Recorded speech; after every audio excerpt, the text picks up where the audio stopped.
It's Weekend Update with Colin Jost and Michael Che.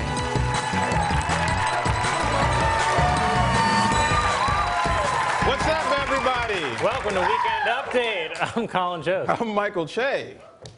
Donald Trump has signed 18 executive orders in his first 12 days as president.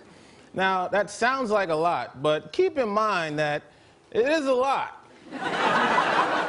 Everything people said Donald Trump couldn't do, he just does. His slogan should have been, "Yes, we can." You can't ban Muslims. Yes, we can. Just 2 weeks as president, and he's putting up walls, he's kicking people out. Trump is gut renovating the country like it's a crack house on flip or flop. 18 in 12 days? I haven't seen this many executive orders since Obama made 19 in 12 days. But that was 8 years ago. Back then, it was crazy. We had a black president. It's weird.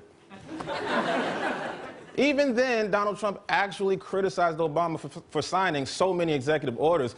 But that's only because Donald Trump doesn't like Obama. And when you really don't like somebody, you don't want to see them make any decisions, even if it's in your favor. Trump could sign an order for free pizza, and protesters will be outside the White House tomorrow demanding tacos. A federal judge last night temporarily blocked President Trump's travel ban from being enforced. But Trump's not too worried about it because for him, getting temporarily blocked is just foreplay. The White House responded to criticism of the travel ban by saying they're not banning Muslims, they're just banning people from 7 Muslim-majority nations, which is sort of like saying we're not banning white people, we're just banning people who love La La Land. Maybe they're white, we don't know. They're definitely white. Yeah. Trump says the ban is to prevent radical Islamic terrorists in America. But first of all, what is radical Islam? That's just too subjective of a term. I have a Muslim friend. He doesn't eat pork and he doesn't have sex with white women. Now, to me, that's mad radical. But he's not a terrorist. Terrorism is the actual problem. When you only associate terrorism with one religion, you make them synonymous. There's 1.7 billion Muslims in this world. If you think 1.7 billion people are actively trying to kill you, maybe you're a little radical. Also, how are we supposed to find these terrorists if the only thing we know about them is that they're one of almost 2 billion people? I mean, there's 2 billion people that drink alcohol, and alcohol kills like 1,000 times more people than radical Islam. But the only difference is alcohol never has a problem getting on an airplane because people aren't afraid of it. Meanwhile, if you got on a plane and saw a pilot wearing a turban, you'd be like, oh, I hope he's just using that thing to hide his booze.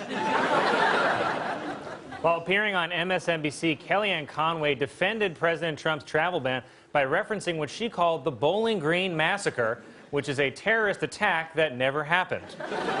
In response, Congress immediately launched an investigation into Hillary Clinton's role in the Bowling Green Massacre.